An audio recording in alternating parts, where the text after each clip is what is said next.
চারটে বাড়ি তার প্রমাণ দিচ্ছে।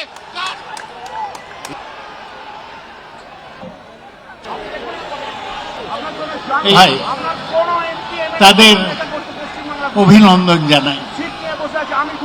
হয়েছে আপনারা অনেকে আহত হয়েছেন, আপনাদের উপর ডিম ছোড়া হয়েছে, পাথর ছোড়া হয়েছে, আপনাদের স্ত্রীদের অপমান করা হয়েছে। আমি কথাটা কাউকে বলতে চাইছিলাম না, কিন্তু একটা মিডিয়াতে দেখলাম কালীঘাট সোর্স ডিসক্লোজ করে অনেক কিছু লিখেছে, সেটা কিছুটা আমার এগেনস্টেও গেছে। সেদিনকে আমি প্রথম যখন ঢুকি তখন তৃণমূলের অনেক ওয়ার্কার তারা বিরক্ত ছিল দোলার প্রতি। তারা সবাই ছুটে ছুটে এসে বলছে দোলা খুব বাজে ব্যবহার করছে।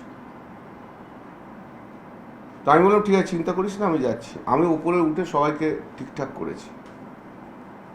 এরপর দেখেছেন মাঝে মাঝে আমি ভিড় কন্ট্রোল করার জন্য আমি বলেছি, আমার কথাও শুনেছি, হাইকোর্টের অর্ডার আছে, হাইকোর্টের অর্ডার অনুযায়ী মানতে হবে। কখনো আমি নিচেও নেমে গেছি, কাউকে ছাড়িয়ে করিনি। তারপর আমি এরপরে আসার পর দেখলাম বক্তৃতা শুরু হলো। তো বক্তৃতা দিল আমাদের প্রতিমা মণ্ডল, দিল আমাদের বীরবা হাঁসদা, কি নাম হুমায়ুন কবির, আর কে একটা বক্তৃতা। তা আমি কুণালকে জিজ্ঞেস করলাম কে কে বক্তৃতা দিচ্ছে। কুণাল বলল যে এরপরে আছে ওই প্রিয়াঙ্কা অধিকারী আছে, আর ওই উপাসনা বলে মেয়েটি আছে, আর আপনি আছেন, সৌগতদা আছে। আর সৌগতদাকে দিদি বলেছে যে দিদির সামনে বক্তৃতা দিতে। তো উপাসনা আর ইয়ে কি নাম প্রিয়াঙ্কা দুজনে ছিল না, অনেকক্ষণ ধরে ছিল না। তো ন্যাচারালি তখন স্পিকার লিস্ট, আমি বললাম মহুয়াকে দাও, মহুয়া আছে তো। বললো মহুয়ার নাম লিস্টে নেই। আমি বললাম লিস্টে না থাকুক, মহুয়াকে একটু বলতে দাও, মহুয়াও খাটছে। বললো কুণাল বললো আমাকে, না লিস্টে না থাকলে আমি কাউকে কিছু বলতে দিতে পারবো না, দিদি নয়, দিদি এসে ডিসাইড করলো। তখন সব বক্তব্য প্রায় শেষ হয়ে এসছে। আমি বললাম ঠিক আছে তাহলে আমাকে দাও। ঠিক তার আগে 12:41 নাগাদ আমি দিদিকে টেক্সট করলাম যে আপনি তাড়াতাড়ি আসুন। 12:45 নাগাদ দিদি আমাকে জানাচ্ছে বিজেপির লোকরা আটকে রেখেছে, যেতে পারছি না। 12:45 এবং তখন আমাকে বক্তৃতা দেওয়া করালো, বললো যে তাহলে বলো। তো আমি আবার শুরু করলাম। এবার আমি শুরু করার পরেই কিছুক্ষণ পর অভিষেক এলো। তো অভিষেক আসার পর সারা মঞ্চ ঘুরে বেড়ালো, হাততালি কুড়ালো। তো আমাকে তো 5-7 মিনিট তো আটকে থাকতে হয়েছে, 5-7 মিনিট। এখানে যাচ্ছে একটা বক্তৃতা দেওয়ার সময় ওভাবে ঘুরতেও নেই, সেটাও একটা নর্মাল কাটছি। বক্তৃতা শেষ হয়ে গেলে ঘুরুক না। একটা যখন কেউ বক্তৃতা দিচ্ছে তার মধ্যে বক্তব্যের মধ্যে ডিস্টারবেন্স যেন না হয়। আমার পপুলারিটি কতটা সেটা দেখানোর জন্য তার তো সেই জায়গাটা তখন নয়, একটু পরে দেখাতে পারতো। 7 মিনিট আমি থেমে গেলাম। এরপর আবার শুরু করলাম। তারপর মমতা দিয়ে এলো, আর দিদিকে দেখার জন্য লোকজন হইচই করছে, ন্যাচারালি এটা খুবই স্বাভাবিক। আমাকে 5-7 মিনিট প্রায় বন্ধ করতে হলো। তা টোটাল কত হলো, 12 থেকে 13 মিনিট আমি বক্তৃতা বন্ধ রাখতে হয়েছে। 10-12 মিনিট যাই হোক, একটা বক্তৃতা বন্ধ রাখতে হয়েছে। এবার দিদি যখন বসলো আমি জিজ্ঞেস করলাম দিদি বলবো, আমি বলে হ্যাঁ তুমি বলো। তাই বলে শেষ করেছি। কুণাল এসে দাঁড়িয়েছে, আমি শেষ করেছি। আমাকে তো শেষ করতেও তো 2 মিনিট লাগে একটা বক্তব্য। আর তখন সবাই বলছে না আপনি বলুন। আমি মাঝে বললাম আমি বলছি না, বরঞ্চ ওরা এসে গেছেন। তখন সবাই বলছে না আপনাকে বলতে হবে।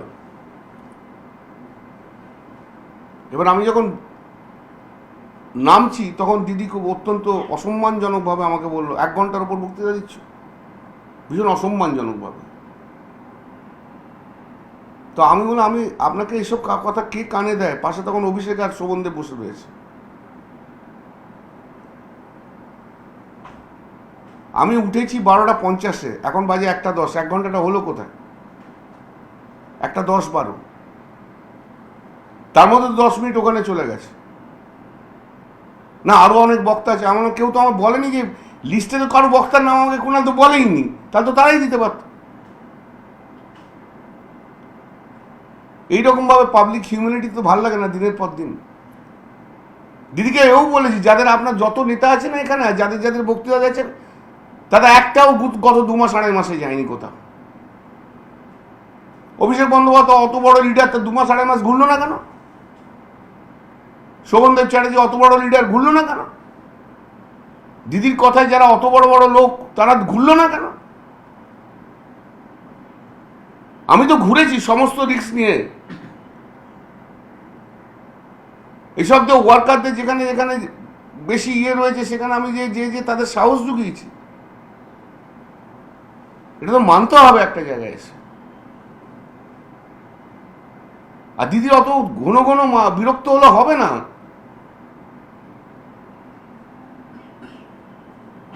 দিদির যদি মনে হয় অভিষেক এসে বসে আছে কেন, এটা যদি দিদির বিরক্তের কারণ হয় তাহলে আমাদেরকে ছেড়ে দেওয়া ভালো, শুধু অভিষেক নিয়ে থাকুক দিদি। তাহলে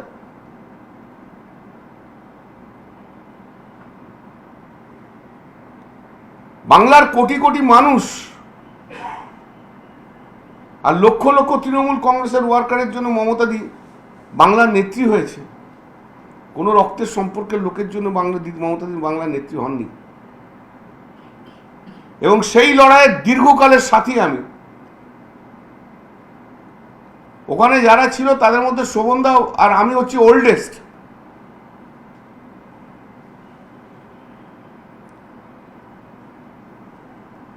দিদিকে সম্মান করি, দিদিকে ভালোবাসি বলেই তো রাজনীতিটা করেছি, এটা আগে আপনাদের বলে উচিত। কিন্তু আজকে পশ্চিমবাংলার মানুষের যে দুর্দশা দুঃখ, তার জন্য লড়তে হবে। একদিনে একটা মিটিংয়ের লোক দেখে তো উঠলে পড়লে হবে না। এই লড়াইকে সামনে নিয়ে যেতে হবে, গণতন্ত্রকে বাঁচাতে হবে। আসলে আমি ছেড়ে দিয়ে বাড়িতে বসে যেতে পারি? কি এসে যাচ্ছে আমার জীবন যৌবন, আমার প্রফেশন, আমার সংসার সবই তো মমতাদির জন্য স্যাক্রিফাইস করেছি। আর যদি শুধু অভিষেক করে তাহলে তো প্রবলেম হয়ে যাচ্ছে আমাদের। আমি ওই 80 জনের মতো আর 20 জনের মতো নয়।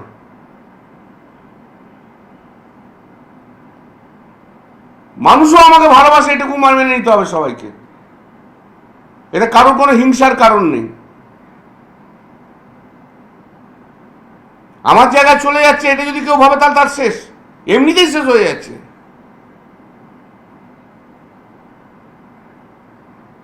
মানুষও জানে আমি লড়াই করি। বিজেপির বিরুদ্ধে লড়াইটা আমি করব এবং দলের থেকে করব। এদের মতো আমি নই যে 80 জন চলে গেছে বা 20 জন চলে গেছে, দরকার হলে দলের মধ্যে ঝগড়া করেও করব। আমিও কাল থেকে অনেক টেক্সট পাচ্ছি, অনেক মেসেজ পাচ্ছি, অনেক ফোন পাচ্ছি, দাদা দল ছেড়ে যাবেন না। আমি ছেড়ে যাবো কেন? কিন্তু দিদিকে বুঝতে হবে। দিদি যদি এখনো না বুঝতে চায় তাহলে দিদি দল তৈরি করেছে, দিদি দল শেষ করবে, আর কিছু বলার নেই আমার। আপনার সঙ্গে তো সম্পর্ক বরাবর অত্যন্ত ভালো নেত্রী, এই ঘটনাগুলো বারবার নেত্রীর সঙ্গে সম্পর্ক ভালো, নেত্রী আবার অনেক সময় দূরেও সরিয়ে দিচ্ছে, এটাও তো সত্যি। নেত্রীর সুসময়ের সময় আমি দূরে, নেত্রীর দুঃখের সময় আমি কাছে। যেই নেত্রী দেখলো অত ভিড় হয়ে গেছে, সঙ্গে সঙ্গে বিরক্ত প্রকাশ আরম্ভ করলো, সেই একই থিওরি দিদির আরম্ভ হয়ে গেল। নেত্রীর সুখের সময় ববি হাকিম, চন্দ্রিমা ভট্টাচার্য, অরূপ বিশ্বাস, এই সব, সুদীপ বন্দ্যোপাধ্যায় সব রয়েছে। নেত্রীর খারাপ সময় তো আমি একা রয়েছি। আরজি করের সময় দলের মধ্যে কোন নেতা মমতাদিকে চিফ মিনিস্টার থেকে সরাতে চেয়েছিল?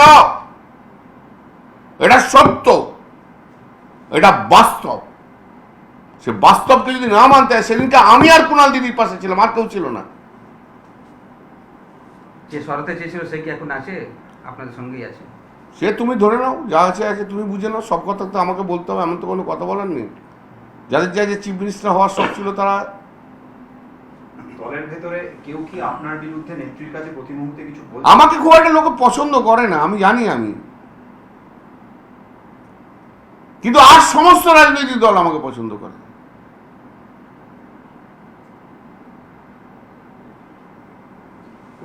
সেদিনও যা ছিল আজও তাই।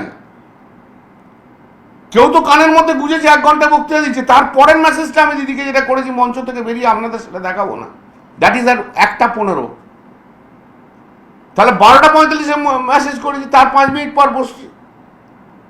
তারপরে আপনারা দেখেছেন দিদির সব তর্ক বিতর্ক হচ্ছে, তারপরের মেসেজটা হচ্ছে 1:15। তাহলে কতক্ষণ হলো? আর দিদি এমনি করে ঘড়ি দেখালেই যাবে?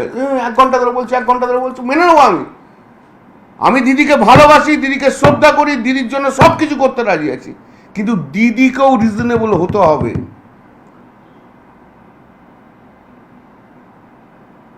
দিদি যদি মনে করে যে দিদি যা ইচ্ছা বলবে তাতেই সব হবে, তাও হবে না। দিদি যদি মনে করে যে কোনো সময় বিরক্ত দেখাতে পারি পাবলিকলি সবাইকার এগেনস্টে, তাও হবে না। আর দিদি যদি মনে করে অভিষেক আর ডেরেক যা বলবে তাই তাও চলবে, তাতেও হবে না। যে লড়াই করে তাকে স্বীকৃতি দিতে হয়, সর্বসমক্ষে সেই স্বীকৃতি দিতে হবে।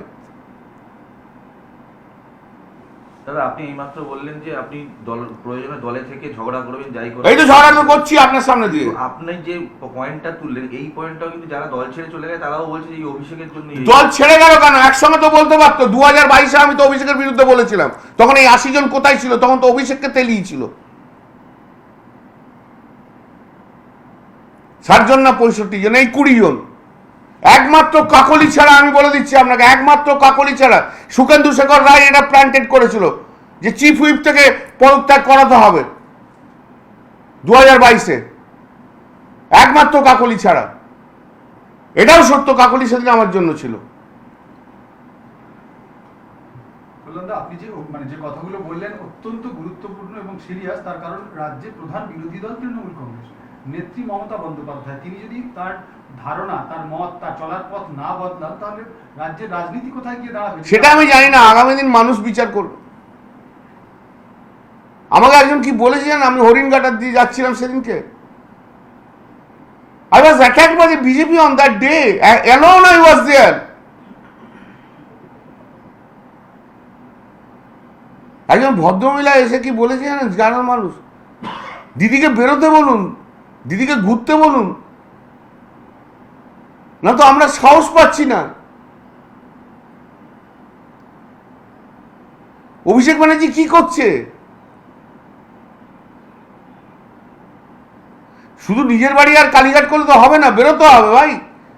ডিম খায়, লাঠি খায়, ঝুল যাই খায়, গালাগাল খায়, এটা তো রাজনীতির অঙ্গ। ঘরে বসে থাকলে তো হবে না। আজও পর্যন্ত পশ্চিমবাংলার মানুষ মমতা দিকে চাইছে, বাংলার মানুষ মমতা দিদির দিকেই তাকিয়ে আছে।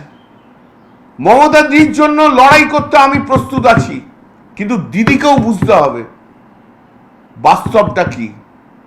দিদি যদি বাস্তব না বোঝে, তাহলে দিদি যে দল তৈরি করেছে, দিদি নিজের হাতে সেই দল শেষ করবে। কিন্তু অভিষেক বাড়িতে আর বলবো না। দাদা, দাদা একটু ইংরেজিতে দাদা, দাদা একটা ইংলিশে দাদা। দাদা একটু